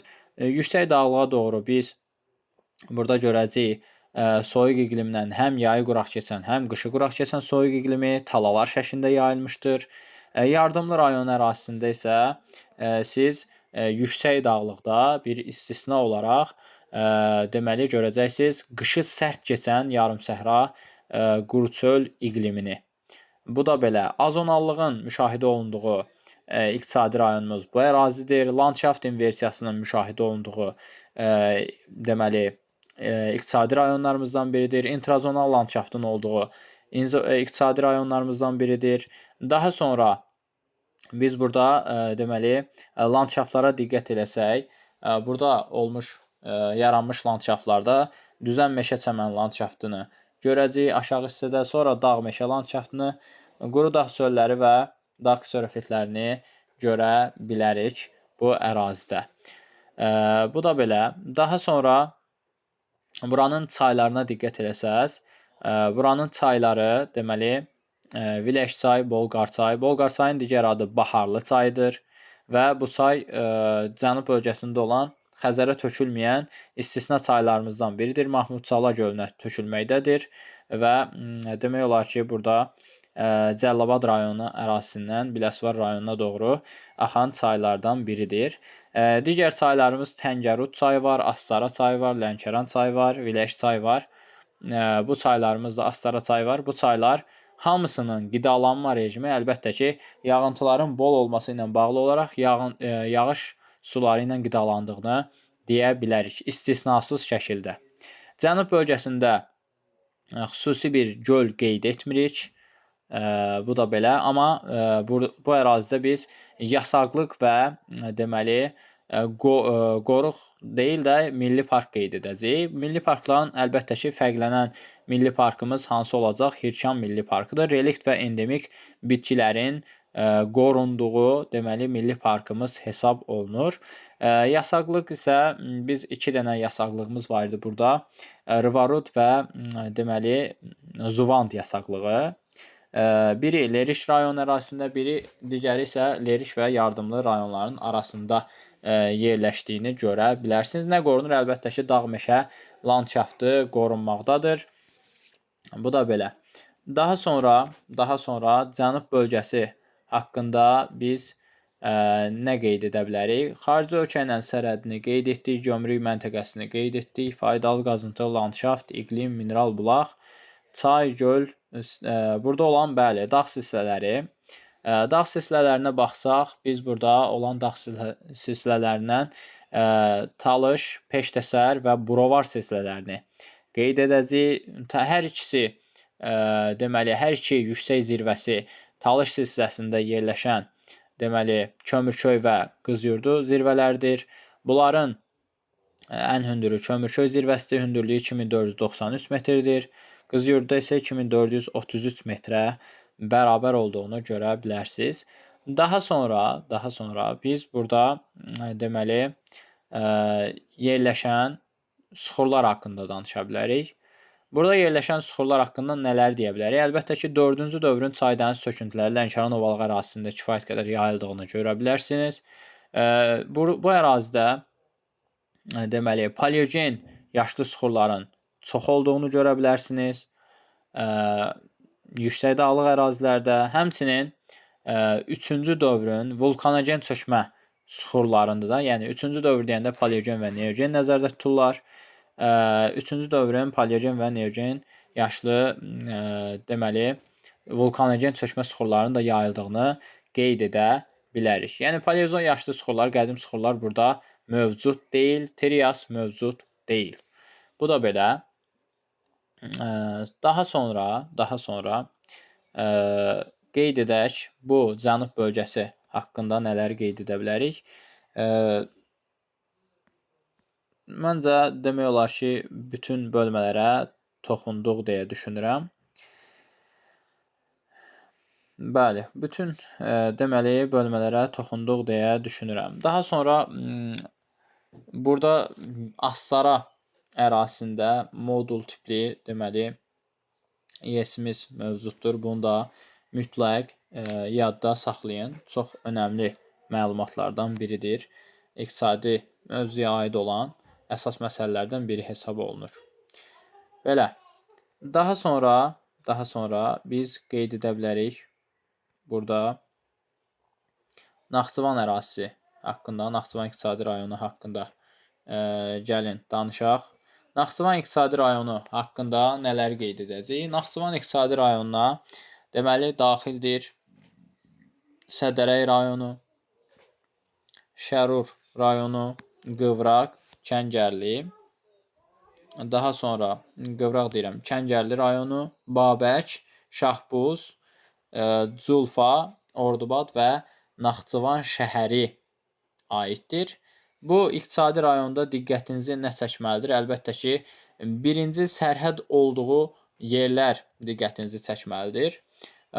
Burada bir də Lənkəran Astarada onu deyim ki, 2 tektonik zona mövcuddur. Lənkəran Astara zonası üçün 2 tektonik zona mövcuddur. Bunun bir hissəsi əlbəttə ki, Kür tektonik çökməsinə düşür. Lənkəran ovalığından gedir söhbət. Digər hissəsi isə Talış dağları olan hissə isə, qərb hissəsi isə düşəcək Kiçik Qafqaz tektonik qalxmasına. Daha sonra gəlin baxaq burada Naxçıvan ərazisinə. Naxçıvan ərazisində eynən Lənkəran Astarada olduğu kimi 2 ədəd tektonik zona qeyd edəcəyik. Bunlardan bir hissəsi Orta Araz əyilməsinə, bir hissəsi isə Kiçik Qafqaz tektonik qalxma zonasına düşməkdədir. Burada Arazboyu düzənliklər var idi. Xatırlayırsınızsa 7 dənə düzənlik var idi burada. Sədərək, Şərur, deməli Böyükdüz və Naxçıvan düzləri Orta Araz əyilməsinə, Gülüstan, Yayçı və Ordubad düzləri isə aiddir. Deməli Kiçik Qafqaz tektonik qalxmasına aid edilir. Burada diqqətinizi çəkən məqamlardan biri fiziki coğrafi rayon olaraq 2 fiziki coğrafi iqtisadi rayon 2 fiziki coğrafi deməli rayon daxilində yerləşməkdədir. Bunlardan biri əlbəttə ki, Günnüt Qapıcıq, digəri isə Şərur Ordubaddır. Yadınızda qalsın, Şərur Ordubad və Günnüt Qapıcığa diqqət etsəniz, Günnüt Qapıcıq bir xarici ölkə ilə həmsərhəddir. Lakin Şərur Ordubad isə 3 xarici ölkə ilə həmsərhəd olduğunu görə bilərsiniz. Bunlar əlbəttə ki, Ermənistan, Türkiyə və İrandan gedir söhbət. Günnüt Qapıcıq isə sadəcə Ermənistanla sərhəddir. Bu da belə. Naxçıvan ərazisi haqqında deməli bir şeyi nəzərinizə çatdırım ki, iqtisadi rayonların daxilində bu iqtisadi rayon daxilində siz görəcəksiniz nəyi? Rayon və şəhər saylarının eyni olmadığı yerlərdən biri də buradır. Bu iqtisadi rayon daxilində siz görəcəksiniz nəyi? Deməli, inzibati rayon sayı deməli 7-dir. Lakin şəhər sayı burada 6 ədəd şəhər sayı görəcəyik. Gəlin baxaq. İnzibati rayonları Sədərək, Şərur, Kəngərli, Babək, Şahbuz, Culfa və Ordubad olduğu halda şəhərlərə gəlin baxaq. Burada şəhərlər hansılar olacaq? Deməli, Sədərək rayonunun mərkəzi Heydərabad qəsəbəsidir. Kəngərli rayonunun mərkəzi isə Qıvraq qəsəbəsidir. Burada açıq-aydın görsənir. Əlavə olaraq da bir də Naxçıvan şəhəri mövcuddur burada. Yəni, burada olacaq Ordubad, şəhərlər olaraq Ordubad, Culfa, Şahbuz, Babək və Naxçıvan şəhərlərini görəcəyik. Yəni, bir də Şərur şəhəri. 7 inzibati rayon və 6 şəhər mövcuddur. Çünki burada 2 dənə dedik ki, inzibati rayonun mərkəzi şəhər tipli qəsəbədir. Bu da belə. Daha sonra gəlin biz Naxçıvan iqtisadi rayonu haqqında biraz məlumat verək. Sahəsi 5,5 min kvadrat kilometr. Əhalisi isə burada çox deyil, yəni 460 min nəfər hesab olunur. Əlbəttə, Muxtar Respublika olduğunu yəqin ki, bilirsiniz. Burada xarici ölkələrlə, 3 xarici ölkə ilə sərhəd olduğunu görürsünüz. İran, Türkiyə və Ermənistandan gedir söhbət. Burada diqqətinizi çəksin, filiz faydalı qazıntılardan burada polimetal yatağı var. Hardadır? Əlbəttə ki, Gümüşlü yatağı Şərur inzibati rayonu ərazisində yerləşməkdədir. Həmçinin mis və molibden yataqları Paraqaçay, Diyaxçay bölgəsindədir. Deməli, o da yerləşir Ordubad inzibati rayonu ərazisində. Həmçinin burada qeyri-filiz faydalı qazıntılardan daş duzu mütləq qeyd etmək lazımdır. Daş duz burada Duzdağ və Nehrəm ərazisində yerləşməkdədir və biz burada görəcəyik mərmər yatağını. Yenə qara mərmərin fərqləndiyi olduğu yerlərdən biri Şərur inzibati rayonudur. Travertin var Şahtaxtıda, Kəngərli rayonu ərazisinə düşür. Daha sonra biz eyni zamanda tikinti materialları, dolomit və gipsi də bu ərazilərdə görə bilərik. Bu ərazidə əlbəttə mineral bulaqlar da mövcuddur. Mineral bulaqlarına baxsaq, burada 4 dənə əsas mineral bulaq adını qeyd edirik. Bunlardan biri Badamlı, Darıdağ, Vayxır və Sirabdır. Burada Darıdağ Culfada, Şahbuzda Badamlı, deməli Babək rayonunda isə biz qeyd edəcəyik hansı deməli Sirab və Vayxır mineral bulaqlarını qeyd edəcəyik. Daha sonra bu deməli mineral bulaqlar əlbəttə ki yerləşir tektonik qalxma zonasında, yəni Kiçik Qafqaz tektonik qalxmasına düşür. Bu öz yerində. Daha sonra biz Naxçıvan haqqında nədən danışa bilərik? Məsələn, burada yayılan iqlim tiplərinə baxsaq, Naxçıvan ərazisində mülayim isti iqlim tipinin heç bir yarım tipi yayılmamışdır. Bu ağlınızda qalsın. Bunun altını qırmızı xətlə çəkin hətta. Çox önəmli məlumatdır. Çünki variantları çıxanda avtomatik 3 yarım tipin 3-ünü də variantlardan ələyəcəksiniz. Bu sizin xeyrinizə zaman qazandıran bir məlumatdır. Daha sonra burada deməli qışı sərt keçən deməli yarımsəhra quru-çöl iqlimini görəcəyik. Bu kontinentallıqla bağlı olan bir məsələdir. Düzənlik ərazilərdədir və burada yadda saxlayın, mütləq hündürlük, yəni dəniz səviyyəsini görmür. Burada minimal hündürlük 200 metrdən 200 metr deyirəm, 1000 metrdən yuxarıdır. Yəni düzənlik əraziləri belə burada 1000 metrdən yuxarıdan başlayır. Ona görə diqqətinizdə olsun. Daha sonra burada yağıntı miqdarı bilirsiniz ki, əlbəttə ki, kifayət qədər aşağıdır. Yəni 200-300 mm aralığında yağış düşdüyünü görə bilərsiniz. İqlim olaraq mərkəzi hissədə çox böyük bir ərazini əhatə eləyir. Hansı iqlim? Əlbəttə ki, yayı isti keçən soyuq iqlim. Mərkəzi hissədə ən çox ərazini əhatə edən iqlim budur. Ən yuxarı hissədə, yəni Zəngəzur hissəsində isə biz burada görəcəyik dağ tundra iqlimini. Biz burada landşaftlarına diqqət eləsəz,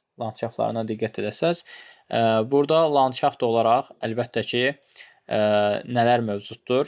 Yarım səhra landşaftı var, quru çöl var, dağ çöl var. Dağ meşə landşaftı mövcud deyil. Yəni Naxçıvanda meşə yoxdur anlamına gəlmir. Tala şəklində mövcuddur. Amma biz burada landşaft olaraq zolaq əmələ gətirmədiyi üçün dağ meşə landşaftını qeyd etmirik. Onun yerinə dağ kserofitlərini mütləq bilməliyik. Onun da üzərində yenidən deməli subalp alp çəmənlikləri və subnival nival landşaftı qeyd edirik. Nival landşaftı nəyə görə qeyd edirik? Çünki Zəngəzur silsiləsində yerləşən Qapıcıq zirvəsi 4 metrlə nival landşafta düşməkdədir. 3904 metr burada ən hündür zirvə olaraq bilinir. Və həm Zəngəzur silsiləsi, həm Dərələyəz silsiləsi əlbəttə ki, Kiçik Qafqaz tektonik qalxmasında yerləşir. Bu da öz yerində. Daha sonra siz burada bilməlisiniz, hündür zirvələrindən Qapıcıq zirvəsindən başqa Qazan Göl dağ zirvəsini tanımalısınız. 3829 metrdə onun hündürlüyüdür. Bir də Zəngəzur silsiləsində Biçənə aşırımı var. Hündürlüyü Kiçik Kirs zirvəsi ilə eynidir. 2346 metrə bərabərdir. Dərələyəz silsiləsində isə ən hündür zirvə Kükü dağdır. 3120 metrə bərabərdir. Biz burada nəyi görməyəcəyik? Deməli, biz burada görməyəcəyik dağ tundra iqlimini. Nəyə görə görmürük Dərələyəz silsiləsində dağ tundranı? Çünki Böyük Qafqaz və Kiçik Qafqaz ərazisində deməli dağ tundra iqlimi 2700 metrdən başladığı halda Naxçıvanda Dərələyəz deməli silsiləsində bu Dərələyəz silsiləsində bu hündürlük 3000, dağ tundra iqlimi 3200 metrdən keçməkdədir. Burada isə Kükü dağın hündürlüyü 3120 metrə bərabərdir. Yəni burada dağ tundra iqlimi olmayacaq.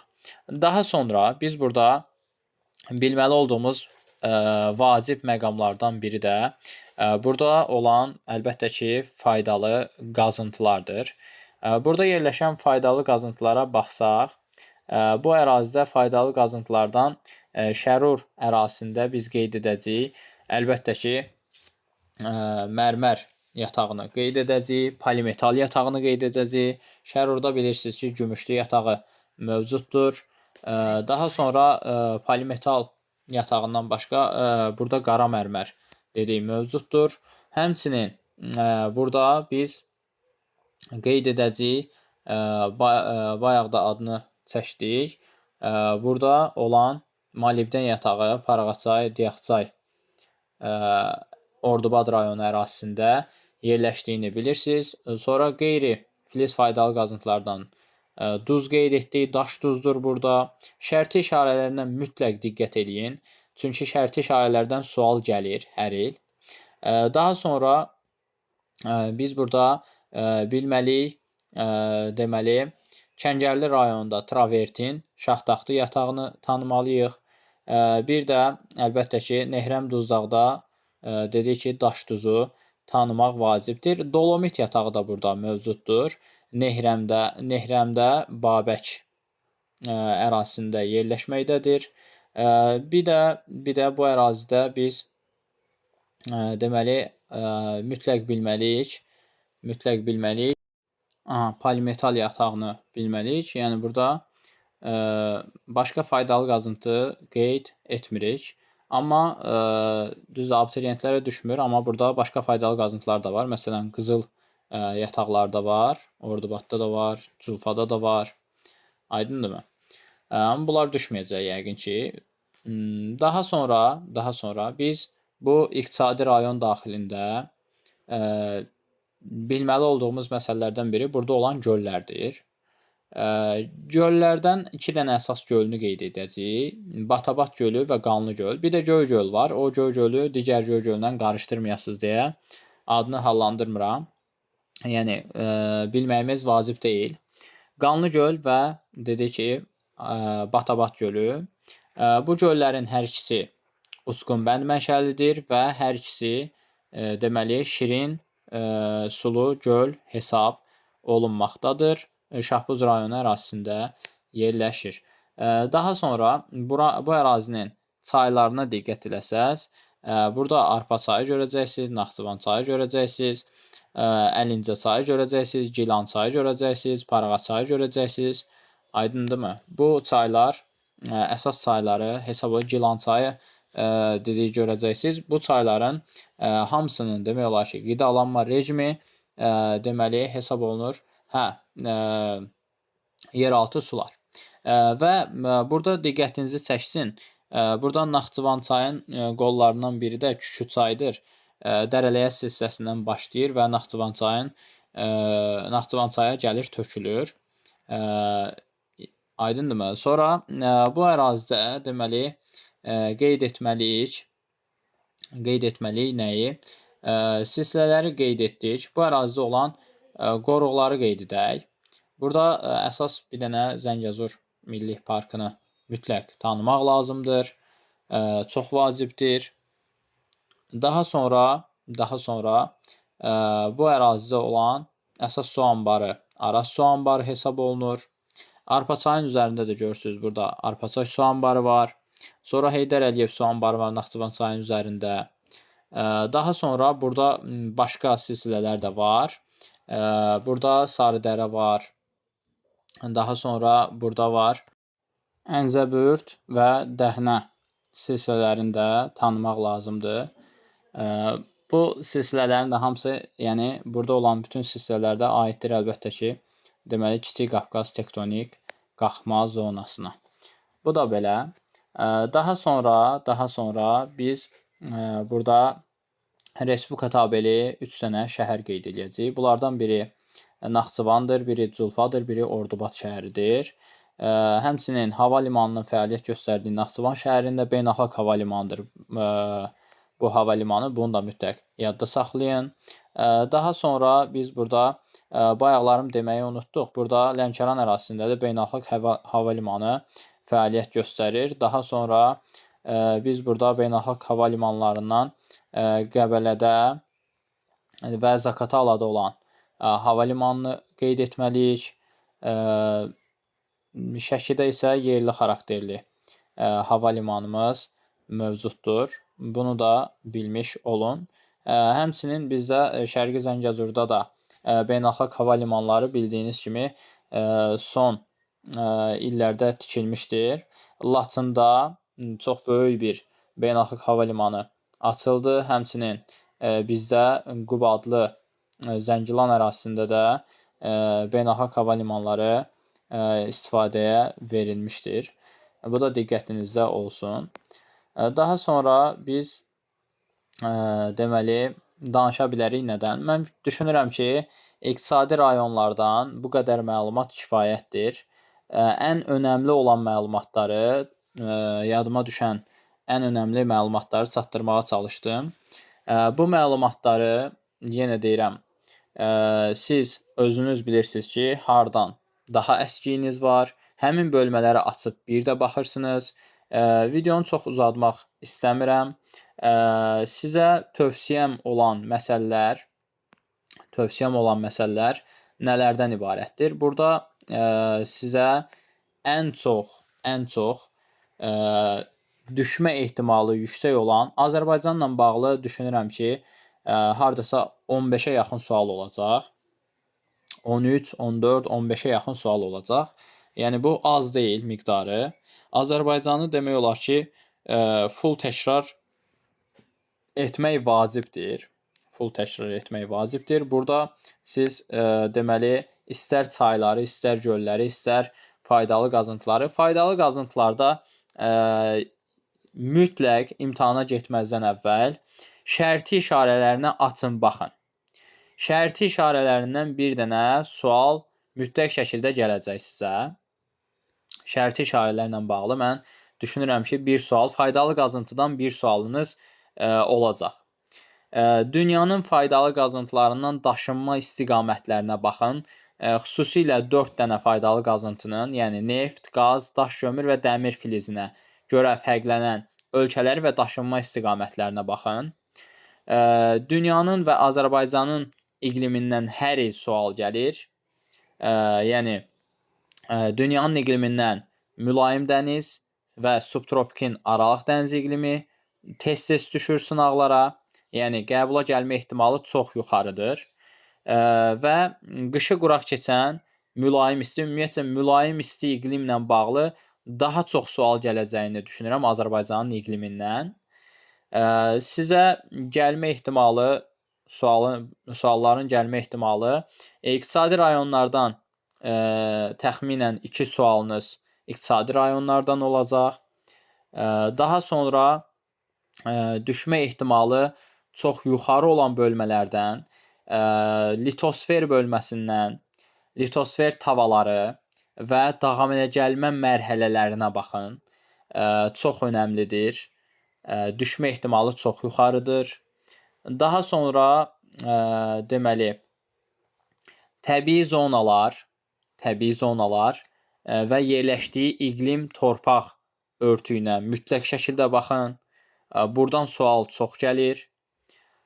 Daha sonra dünya ölkələrinin demoqrafiya, yəni təbii artım və demoqrafik keçid mərhələlərinə baxın. Mütləq sual gəlmə ehtimalı çox yuxarıdır. Dövlət idarəetmə formaları inzibati ərazi bölgüsü və dil ailələrindən də Hind-Avropa ilə Afro-Asiyaya mütləq baxın. Avropada olan istisna ölkələrə altından xətt çəkin. Çox önəmlidir. Türk dünyasının sadə sual gələcəyini düşünürəm. Türk dünyasından düşünürəm ki, müstəqil türk dövlətlərindən sual gələ bilər. Nəinki qurumlardan. Daha sonra sualların düşmə ehtimalı atmosferlə bağlı zənn etmirəm ki, hansısa bir sıxıntınız olsun.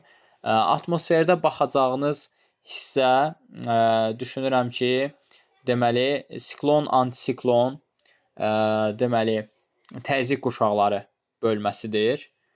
Yerdə qalan bölmələri düşünürəm ki, rahatlıqla yaza bilərsiniz. Sabahki imtahanda hər kəsə uğurlar arzu edirəm. Ümid edirəm ki, bu video sizə faydalı oldu. Əlbəttə, yadımdan çıxan bəzi detallar oldu əlbəttə ki, buna görə üzrlü hesab edin. Amma yadıma düşdüyü qədər, xatırladığım qədər bu məlumatları sizə çatdırmağa çalışdım. Əlbəttə ki, bunun hamısını bütün iqtisadi rayonlara baxa bilməzdik. Çünki buna kifayət qədər uzun vaxt gedir. Ona görə də düşmə ehtimalı yüksək olanlara nəzər yetirdik. Ümid edirəm ki, faydalı oldu. Sağ olun. Hamınıza sabahki imtahanda bol uğurlar arzu edirəm.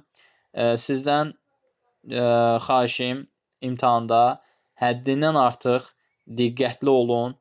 100% bildiyiniz variantları, yəni variant çıxaraq işləyin sualları və diqqətsizlik səhviniz olmasın deyə sualların şərtində aiddir, aid deyil, doğru olanı, yanlış olanı, həmin sözü qələmlə dairələyin ki, növbəti suala keçəndə sizdən nə istədiyini aydın şəkildə görə biləsiniz. Doğru yanlış sualları ən azı 3 ya da 4 sualın doğru yanlış sualları, yəni doğru yanlış ifadəni seçin deyə sual gələcəyini düşünürəm.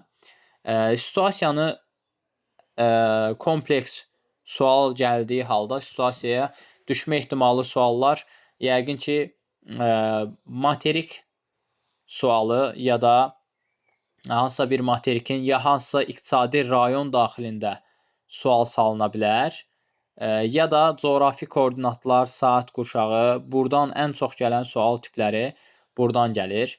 Yəni, bu üçündən biri olacağını düşünürəm. Dünya ölkələrinin faydalı qazıntıları ilə də bağlı sual gələ bilir. Yəni, əgər dünya sualı gəlsə, sizdə orada %100 həmin ölkənin fərqləndiyi, yəni ixracatında hansı faydalı qazıntının çox olduğunu soruşacaq və ya ərazidə relyef vahidi soruşacaq və ya inzibati ərazi quruluşu və dövlət idarəetmə forması soruşacaq. Çünki bu kompleks xarakter daşıyan sual tipləridir.